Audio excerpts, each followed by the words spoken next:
आप बहुत सौभाग्यशाली हैं। सौभाग्यशाली इसलिए हैं कि आपके समय पर देश के प्रधानमंत्री श्री नरेंद्र मोदी जी हैं और आपके जीवन की सही मायने में शुरुआत ही अब से हो रही है। आप पहली बार वोटी डालने नहीं जा रहे हैं।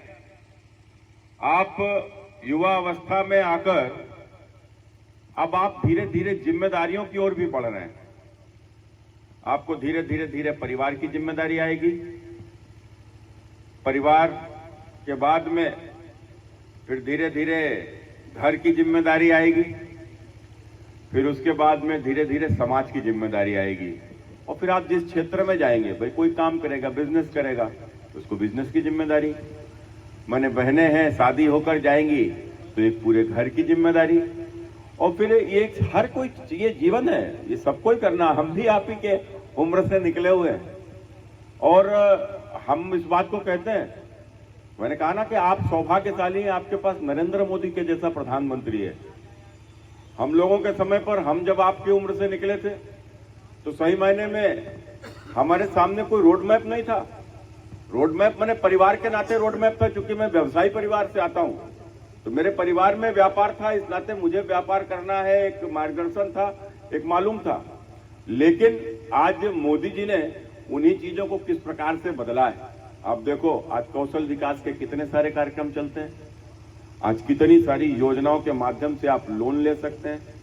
आज हमारे समय पर लोन लेना हो तो यदि तुम्हारे पास खेत मकान नहीं है तो लोन नहीं मिलने वाला, प्रॉपर्टी नहीं है तो लोन नहीं मिलने वाला। भले आपके पास हुनर हो, आपके पास हुनर है, लेकिन उस हुनर को कामयाब करने के लिए, उस हुनर से कुछ काम करने के लिए यदि आप लोन लेना चाहते हैं, आपको नहीं मिलेगा। क्यों? क्योंकि आपके पास देने को गारंटी नहीं है। लेकिन यदि किसी के पास है, उसके पास हुनर ना भी हो तो भी उसको मिल जाएगा, क्योंकि उसके पास गारंटी है। तो मैंने एक इस प्रकार की व्यवस्था थी देश में। मोदी जी के आने के बाद में उन्होंने देखो इन सब चीजों को बदला। आज मुद्रा योजना के माध्यम से कोई भी हुनरमंद लोन लेकर किस प्रकार से अपने जीवन को एक बदल सकता है, परिवर्तन ला सकता है। और आज इस प्रकार के कई सारे अवसर अभी मोदी जी ने बताए थे आपको सबको। मैं तो आप सबसे सिर्फ इतना ही चर्चा करना चाहता हूं। हम सभी लोग इस कन्नौज की पवित्र मिट्टी पर जन्मे हैं और निश्चित रूप से हमारा बड़ा ही गौरवशाली इतिहास है। बहुत गौरवशाली इतिहास है कन्नौज का। सम्राट हर्षवर्धन की राजधानी रही है। यह वैभव से संपूर्ण धरती रही है। लेकिन विदेशी आक्रमणों के बाद हमारा वैभव कहीं ना कहीं खो गया है। हमको लौटाना है। उसको लौटाने के लिए हम सब लोग काम कर रहे हैं। आज प्रधानमंत्री जी कहते हैं कि विकसित भारत। आज हमारे समय, हम तो इस बात को कहते भी देखा आपने कि किस प्रकार से हमारे देश में हमारे राम का मंदिर आज बनकर तैयार है। वहां के ऊपर अब पूजन अर्चन भी हम लोगों को करने का सौभाग्य प्राप्त होगा। हमने जब 18 वर्ष के राम मंदिर के आंदोलन के साथ ही हम लोग बड़े हुए।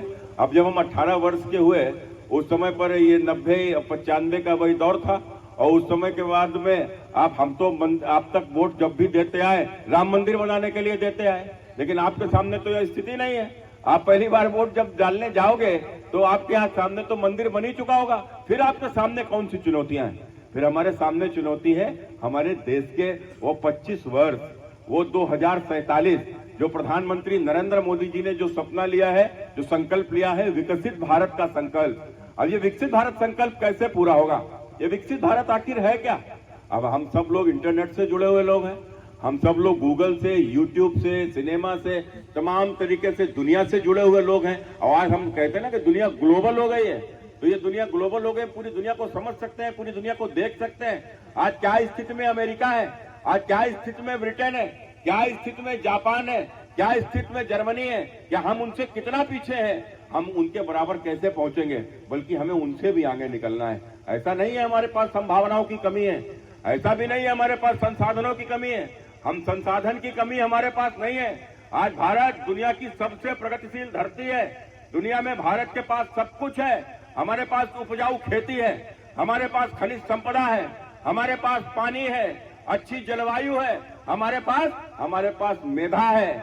आज दुनिया में हमारे ही तो युवा हैं। कोई आईआईटी में जाता है, कोई बड़ा बड़ा डॉक्टर बनता है, दुनिया की बड़ी बड़ी कंपनियों में काम करता है। दुनिया की कोई भी बड़ी टॉप कंपनियां ले लो, उन टॉप कंपनियों के टॉप पदों पर बैठे हुए हमारे हिंदुस्तान के ही नौजवान हैं, हमारे हिंदुस्तान के लोग हैं। सब कुछ तो है हमारे पास में, मेहनती किसान हमारे पास में है, चाहे सर्दी हो, गर्मी हो या कैसा भी मौसम हो, वो खेती करता है, खेत से अपने सोना पैदा करता है। आज ऐसा मेहनती किसान भी हमारे पास में है। तो किस बात की कमी है? एक कमी थी एक मजबूत संकल्प की, और वह मजबूत संकल्प हमें प्रधानमंत्री श्री नरेंद्र मोदी जी के रूप में मिला है और जिसने इस देश के भाग्य को बदला है। इसलिए मैं आप सबसे यही अपील करने आया हूँ कि यदि विकसित भारत की यदि हम बात करते हैं तो मैंने जहाँ के ऊपर सारी समस्याओं का समाधान हो चुका हूँ, विकसित भारत जहाँ के ऊपर गरीबी से पूरी तरीके से मुक्ति मिल चुकी हो, विकसित भारत जहाँ पर 100% हमारा देश साक्षर हो, हर व्यक्ति पढ़ा लिखा हो, और जहाँ के ऊपर स्वास्थ्य की बहुत अच्छी सेवाएं हो और तकनीक के रूप में भी हम दुनिया में सबसे अग्रणी हो। हमें ऐसे देश का निर्माण करना है। कौन करेगा? सब जिम्मेदारी तो आप सबके कंधों पर है। आपको यहाँ से भविष्य में निकलकर आप में से अधिकारी जाएंगे, आप में ही से व्यापारी जाएंगे, आप में से ही नेता निकल कर आएंगे। मैं भी तो आप सबके बीच से निकल कर आया हूँ। मैं भी किसी दिन आपके जैसे ही पढ़ाई करता था, मैं आपके जैसे अपने करियर की तलाश के लिए संघर्ष कर रहा था, लेकिन वहां से निकलकर यहाँ तक पहुंचा हूँ तो आप सबके बीच से आया हूँ। आप में से ही निकल कर आएंगे, लेकिन हम किस क्षेत्र में जाएंगे? आखिर इस देश में हमको अगर 47 तक यदि भारत को विकसित बनाना है तो हमें पुरानी चीजों से सीख भी लेनी होगी। हमारा अधिक गौरवशाली अतीत है, तो हमारे अतीत में बहुत सी कुछ ऐसी भी चीज हुई है जिनसे भविष्य को हमें ठीक करना ही होगा। नहीं तो हमारे भविष्य में आखिर क्या परिस्थितियां भी पैदा हो सकती है, उनको भी हमको सोचना होगा। यह देश किसी के बाप की जागीर नहीं है, यह देश किसी के बाप की बपौती नहीं है, यह न किसी एक जाति विशेष का देश है। यह देश तो हमारे आपके सबका देश है, और इस देश को आगे ले जाने की जिम्मेदारी हम सबके कंधों के ऊपर है। और पीढ़ी दर पीढ़ी ये कंधे दूसरों के कंधे पर सौंप कर हम इस जिम्मेदारी को जाते हैं। आज बारी आपकी है, क्योंकि आज आप युवा हैं, आप पहली बार वोट डालने जाएंगे, पहली बार आप विभिन्न क्षेत्रों में आप आगे आएंगे, आगे आकर देश का आप नेतृत्व करेंगे, यह अवसर आपको मिलेगा। मैं तो आपसे बस यही प्रार्थना करता हुआ इस देश के लिए, आप देखो पीढ़ी दर पीढ़ी हर युग में युवाओं ने ही इस देश को बदलने का काम किया है, यहाँ की व्यवस्था को बदलने का काम किया है। हम बात करते हैं यदि राम की, तो राम कौन थे? भाई राम जब गए थे और लंका में जाकर उन्होंने रताताई रावण का उस समय पर वध किया था, तो राम के साथ जाने वाले कौन थे? वो बानर, वो भालू और स्वयं राम सारे के सारे युवा थे। एक व्यवस्था को बदलने का काम किया था। और आपने देखा होगा यदि हम महाभारत में जिक्र आता है तो महाभारत के वो 5 पांडव, वो ताकतवर कौरव को कौरवों की सेना को आखिर परास्त करने का काम करने वाले वो 5 पांडव भी उस समय के युवा थे। और आपने देखा होगा कि जिस प्रकार से महाराणा प्रताप ने इस देश में एक ऐसा नेतृत्व करने वाला व्यक्ति यदि चाहता तो वह भी महलों में रह रहा होता, कोठियों में रह रहा होता, केवल अकबर से भी समझौता कर लेता, लेकिन अकबर से समझौता नहीं किया और घास की रोटी खाना पसंद किया और इस देश की दास्ता, उनकी दास्ता को स्वीकार नहीं किया। वह महाराणा प्रताप भी युवा था, इस देश को उस समय पर दिशा दिखाने का काम किया। और मुगलों से संघर्ष करने वाला, औरंगजेब के नाकों चने चबा देने वाला वह युवा छत्रपति शिवाजी ने भी इस देश को अपने समय पर दिशा दिखाने का काम किया। और वह चाहे भगत सिंह हो, वह चंद्रशेखर हो, 18 वर्ष की उम्र में फांसी के ऊपर चढ़ जाना कोई मामूली बात नहीं होती है, लेकिन उन्होंने भी फांसी के ऊपर चढ़कर वह तमाम सारे क्रांतिकारी युवा इस देश को दिशा दिखाने का काम किया है। आज उन्हीं के बीच से आपको निकल कर जाना है। हम किस क्षेत्र में जाएंगे, जिस क्षेत्र में भी जाएंगे हमें मां भारती की सेवा करना है। आज यही लक्ष्य लेकर आज आपने देखा होगा यदि इस लंबे समय में आज भी मुझे कहने में कोई चूक नहीं होती है, इस देश में 1000 वर्ष के समय से केवल लूट का ही शासन चल रहा था। केवल लूट के सिवाय कुछ भी नहीं था। वह मुगल आए, वह केवल लूट के उद्देश्य से, वह अंग्रेज आए, वह केवल लूट के उद्देश्य से। अंग्रेजों के बाद इस देश में जो व्यवस्था कांग्रेस ने आई वह भी लूट के उद्देश्य से। इस देश की जातिवादी व्यवस्था वह भी लूट के उद्देश्य से। और फिर आपने देखा कि 2014 में पहली बार इस देश के भीतर परिवर्तन आया, जब एक बेहद गरीब कमजोर परिवार में पैदा होने वाला व्यक्ति जो स्टेशन पर चाय बेचता था वह इस देश का प्रधानमंत्री बना। और जब इस देश का प्रधानमंत्री बना तो आपने देखो मोदी जी ने क्या कहा था। मोदी जी ने कहा था कि ना तो मैं खाऊंगा और ना मैं किसी को खाने दूंगा। और जिन्होंने भी इस देश को लूटा है, सरकारों में रहकर देश को लूटा है, उनसे पाई पाई की वसूली होगी। और आपने देखा कि वसूली चालू भी कर दी है। कैसे वसूली चालू हुई? आप लोग तो टीवी से जुड़े हैं, नेट से जुड़े हैं, सोशल मीडिया से जुड़े हुए हैं। आपने देखा होगा अभी झारखंड में एक कांग्रेस के सांसद के घर से 300 करोड़ रुपया की बरामदगी हुई है। 300 करोड़ रुपया, या 300 करोड़ रुपया कोई थोड़ा नहीं होता है। या 300 करोड़ रुपया नोटों के 500-500 के बंडल 3 दिन तक गिनती चली, वो अभी मशीनों से, मशीनें खराब हो गई, थक गई, हाफ गई, उन बंद हो गई, नोटों में फफूंदी लगी थी, सोना साथ में मिला। ये तो झारखंड की स्थिति। और उसके बाद आपने देखा होगा कि बंगाल में एक मंत्री के घर पे छापा पड़ा 50 करोड़ रुपया, दूसरे के घर पे छापा पड़ा 80 करोड़ रुपया, तमिलनाडु में मंत्री के घर पे छापा पड़ा 100 करोड़ रुपया। ये कहां से पैसा निकला है? किसका पैसा है? किसके घर में कौन सा धंधा चल रहा था? अरे ये सब पैसा ये जनता को लूटकर, सत्ता में रह के जनता को लूटकर, जनता के अधिकारों पर डाका डालकर इकट्ठा किया पैसा है। और यही कारण है कि आप सबके ऊपर कार्रवाई हो रही है। इसलिए मैं आप सबसे, आखिर हमारे राम आखिर जो उनका अयोध्या में उनके जन्म स्थान पर बना हुआ मंदिर 528 वर्ष पूर्व ध्वस्त क्यों किया गया था? एक संस्कृति को ही मिटा दिया जाए, एक संस्कृति को ही समाप्त कर दिया जाए। वह संस्कृति जो पूरी दुनिया में बंधुत्व की एक तरीके से परिभाषा देती है। अभी आपने देखा होगा कि हमारे यहाँ G20 हुआ था, और जब G20 हमारे वहां हुआ था, उस G20 में स्लोगन क्या था? उस G20 का स्लोगन था वासुदेव कुटुंबकम, माने पूरी पृथ्वी ही हमारा परिवार है।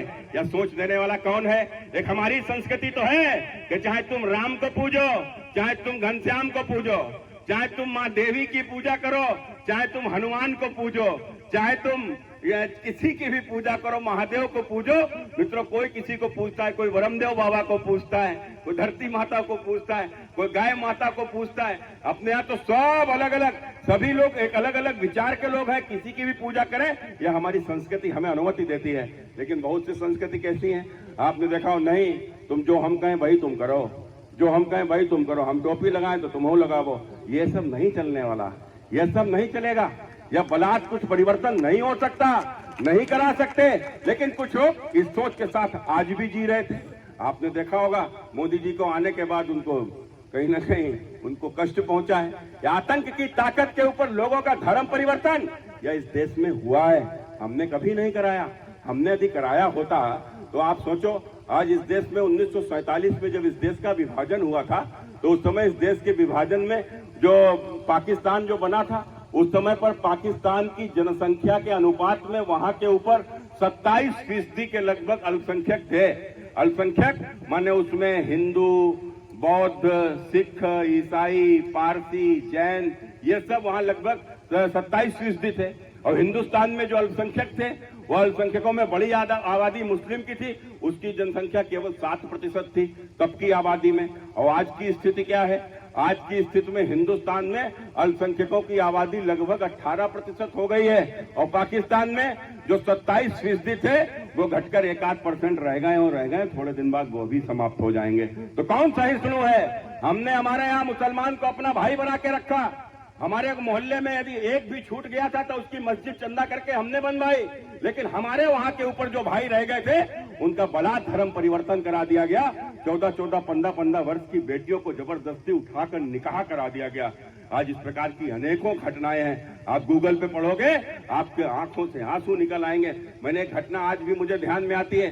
एक पाकिस्तान का एक परिवार अपने आकर यहाँ के ऊपर दिल्ली में शरणार्थी बनकर आया है, और उससे जब जाकर वह आज तक पर मैंने इस स्टोरी को पढ़ा था, वो आज तक का पत्रकार जब उसके पास गया तो उसने बताया वहां के ऊपर कि उसके साथ में किस प्रकार का अन्याय हुआ है, किस प्रकार का अत्याचार हुआ है। बोले बेटी को कक्षा 8 तक मैंने पढ़ाया और बड़े नाजों से उसको पाला। कक्षा 8 तक पढ़ाने के बाद चूंकि वहां पर माहौल अच्छा नहीं था, हमने बेटी को पढ़ने के लिए नहीं भेजा। एक दिन बेटी धीरे धीरे 15-16 वर्ष की हो गई, मुझे चिंता उसकी शादी की होने लगी। एक दिन हम लोग कहीं परिवार में किसी कार्यक्रम में गए हुए थे, बेटी घर पर अकेले उसको छोड़कर गए। जब लौट कर आए तो बेटी मिली नहीं। हम लोग उसके पैरों के नीचे से जमीन निकल गई। ढूंढते ढूंढते कई महीने बाद बेटी का एक पता चला, तो एक घर में गया तो वहां पर मालूम पड़ा कि उस बेटी का निकाह जबरदस्ती एक 70 साल के बुढ़े के साथ में कर दिया गया है। बेटी मिलकर रोई, कुछ नहीं कर सकते। उसका उसके साथ में निकाह हो गया, उसका धर्म परिवर्तन हो गया, खून के आंसू रोती रही, आंसू सूख गए, सब कुछ बेच बाच के और वहां से अपने हिंदुस्तान की धरती के ऊपर चली आई। न धर्म बचा, न मर्यादा बची। एक इस प्रकार के हालात पाकिस्तान के भीतर जन्मे, तब जाकर आज वहां इस प्रकार की स्थिति है। लेकिन हमारे यहाँ तो यह सब नहीं है। क्यों नहीं है? क्योंकि हम इस प्रकार के लोग भी नहीं है। लेकिन हमें फिर भी हमारी